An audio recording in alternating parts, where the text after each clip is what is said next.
Welcome children. आज की worksheet number 35 जंतुओं में जनन। इस वर्कशीट में आप आज नर जनन अंगों के बारे में जानकारी हासिल करेंगे। हम जानते हैं जनन एक जैविक प्रक्रिया है जिसमें एक नया जीव उत्पन्न होता है। तो जनन क्या है बच्चों? जैविक प्रक्रिया जिसमें एक नया जीव उत्पन्न होता है। यह पृथ्वी पर जीवन की निरंतरता के लिए आवश्यक है। जीवों की उत्तरजीविता और निरंतरता को बनाए रखने के लिए जनन आवश्यक जैविक प्रक्रिया है। जनन दो प्रकार का होता है, लैंगिक जनन और अलैंगिक जनन। लैंगिक जनन कौन सा होता है बच्चों? एक नए जीव की उत्पत्ति के लिए दो जीव, नर और मादा, दोनों आवश्यक हैं। तो लैंगिक जनन में नर और मादा दोनों जीवों द्वारा नए जीव की उत्पत्ति होती है।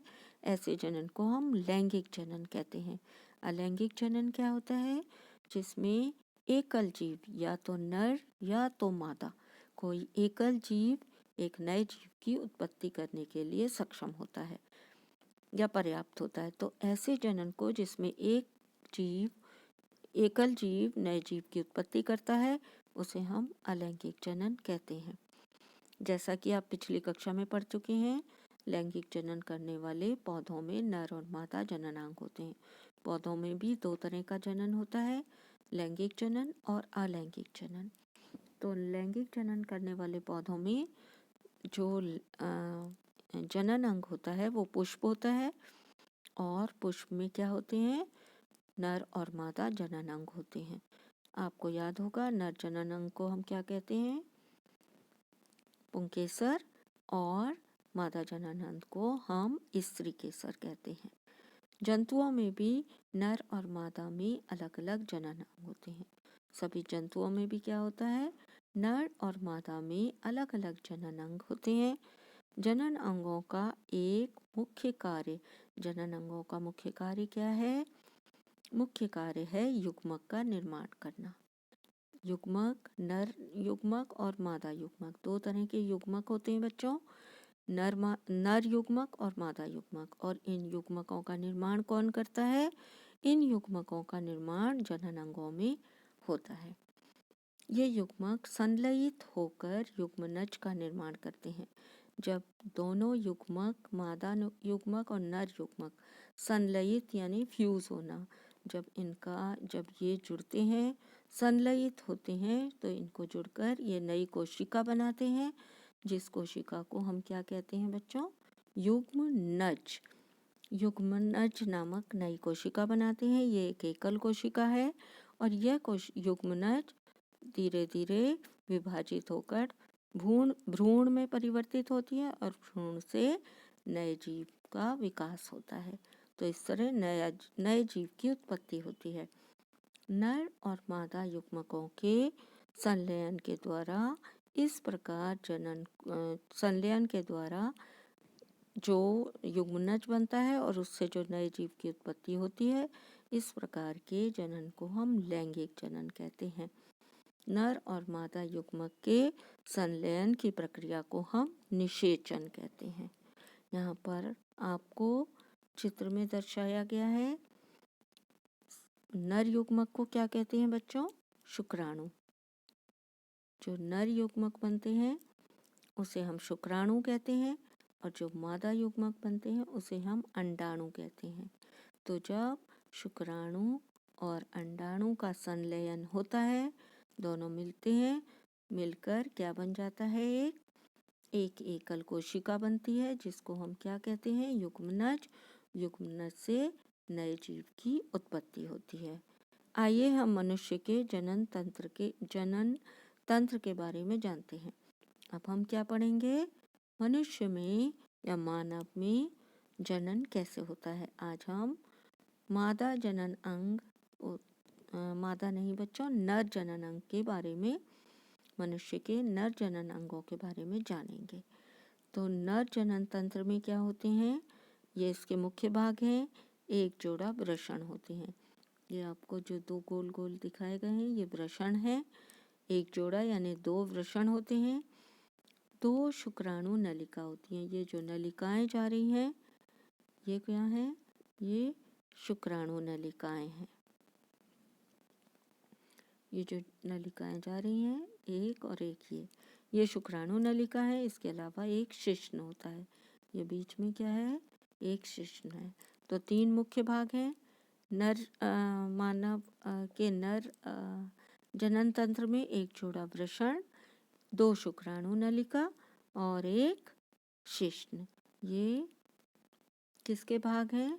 नर जनन तंत्र के भाग हैं। इनका कार्य क्या क्या होता है बच्चों? वृषण, जो ये वाले वृषण हैं, शुक्राणु यानी कि नर युग्मक बनाने का कार्य करते हैं और नर हार्मोन निकालते हैं जिसका क्या नाम है? टेस्टोस्टेरॉन। टेस्टोस्टेरॉन नर में निकलने वाला हार्मोन है जो किस में सहायता करता है? वृषण से नर युग्मक के निर्माण में सहायता करता है। नर युग्मक को हम क्या कहते हैं बच्चों? शुक्राणु कहते हैं। लाखों शुक्राणु वृषण द्वारा निर्मित होते हैं। वृषण में लाखों शुक्राणु बनते हैं। यह एक एकल कोशिका की तरह होते हैं। शुक्राणु क्या होता है? एकल कोशिका यानी एक कोशिकीय होता है, एक कोशिका का बना होता है। लेकिन इसमें गुणसूत्रों की संख्या समान कोशिका से आधी होती है। एक कोशिका है मगर गुणसूत्रों की संख्या कितनी होती है बच्चों? सामान्य कोशिकाओं में जितने गुणसूत्र होते हैं उनसे आधी होती है। एक सामान्य कोशिका में कितने गुणसूत्र होते हैं? 46, 23 जोड़े। और इसमें कितने होते हैं? आधे अर्थात 23 होते हैं। हालांकि शुक्राणु आकार में बहुत छोटे होते हैं, परंतु प्रत्येक में एक सिर, एक मध्य भाग और एक पूंछ होती है। कितने भाग होते हैं बच्चों शुक्राणु के? यहाँ पर आपको दिखाया गया है बनाकर। शुक्राणु के 3 भाग होते हैं। ये वाला भाग क्या है? इसका सिर, ये मध्य भाग है, और जो पीछे सांप की पूंछ की तरह है, ये इसको हम क्या कहते हैं? पूंछ कहते हैं। तो ये शुक्राणु के 3 मुख्य भाग हैं। शुक्राणुओं को गर्भाशय और फैलोपियन ट्यूब तक पहुंचना होता है, जिससे शुक्राणु पूंछ में जो सांप जैसी पूंछ है उससे वो उस शुक्राणु को गति प्रदान करती है। तो गति करते हुए शुक्राणु कहाँ जाते हैं? गति करते हुए शुक्राणुओं को गर्भाशय या फैलोपियन ट्यूब तक पहुंचना होता है ताकि युग्मनज बनाने के लिए अंडाणु या डिंब के साथ निषेचन हो सके। मादा युग्मक के साथ संलयन होकर क्या होता है? युग्मनज का निर्माण होता है और इस प्रक्रिया को हम क्या कहते हैं? इस प्रक्रिया को निषेचन कहते हैं। स्वयं को जांचिए। क्वेश्चन नंबर 1, जनन को परिभाषित कीजिए। जनन क्या होता है बच्चों? ये एक जैविक प्रक्रिया है और जिसके दौरान या जिसके द्वारा नए जीव की उत्पत्ति होती है, इसे हम जनन कहते हैं। यहाँ पर आपको जनन की परिभाषा लिखी हुई है। जनन एक जैविक प्रक्रिया है जिससे एक नए जीव की उत्पत्ति होती है। क्वेश्चन नंबर 1 का जो पार्ट है, लैंगिक और अलैंगिक जनन के बीच अंतर लिखिए। लैंगिक जनन क्या होता है बच्चों? लैंगिक जनन ऐसे जनन को कहते हैं जिसमें नए जीव की उत्पत्ति के लिए नर और मादा दोनों का होना आवश्यक है। तो जब एक नए जीव की उत्पत्ति के लिए 2 जीव, नर और मादा दोनों आवश्यक होते हैं, तो ऐसे जनन को हम क्या कहते हैं? लैंगिक जनन कहते हैं। जब एकल जीव द्वारा नए जीव की उत्पत्ति होती है तो ऐसे जनन को हम अलैंगिक जनन कहते हैं। क्वेश्चन नंबर 2, लैंगिक जनन को परिभाषित कीजिए। क्या यह पौधों में होता है? तो लैंगिक जनन की परिभाषा अभी आपने पढ़ी थी। आप लैंगिक जनन को परिभाषित कर सकते हैं जिस जनन में नए जीव की उत्पत्ति के लिए नर और मादा दोनों जीवों का होना आवश्यक है। ऐसे जनन को लैंगिक जनन कहते हैं।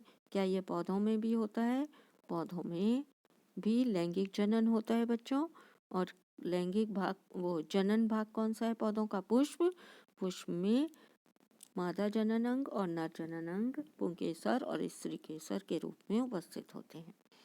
क्वेश्चन नंबर 3, पुरुष जनन तंत्र का नामांकित चित्र बनाइए। ये आप अपनी पाठ्य पुस्तक से एक नामांकित चित्र बना सकते हैं और नहीं तो आपकी वर्कशीट में जो चित्र दिया है ये चित्र देखकर भी आप नामांकित चित्र बना सकते हैं। पुरुष युग्मक का क्या नाम है? पुरुष यानी कि नर युग्मक का क्या नाम है? तो नर युग्मक को क्या कहते हैं? शुक्राणु। तो नर युग्मक को हम शुक्राणु कहते हैं। इसका निर्माण कहाँ होता है? शुक्राणु कहाँ बनते हैं बच्चों? शुक्राणु वृषण में बनते हैं। तो इसका निर्माण कहाँ होता है? वृषण में। एक जोड़ी वृषण होते हैं जिनमें शुक्राणुओं का निर्माण होता है, जो लाखों की संख्या में बनते हैं। निम्नलिखित कथनों के लिए सही गलत लिखिए। अब आपको इन कथनों के लिए सही गलत बताना है। क्वेश्चन पहला, शुक्राणु एक एकल कोशिका नहीं है। तो शुक्राणु एक एकल कोशिका होती है, इसलिए ये क्या है? असत्य या गलत है। सेकंड, वृषण शुक्राणु और टेस्टोस्टेरोन हार्मोन का उत्पादन करते हैं, ये बिल्कुल सही है। वृषण द्वारा शुक्राणु और नर हार्मोन टेस्टोस्टेरोन का उत्पादन होता है। तो इसको आप क्या कहेंगे? सत्य या सही। Thanks for watching.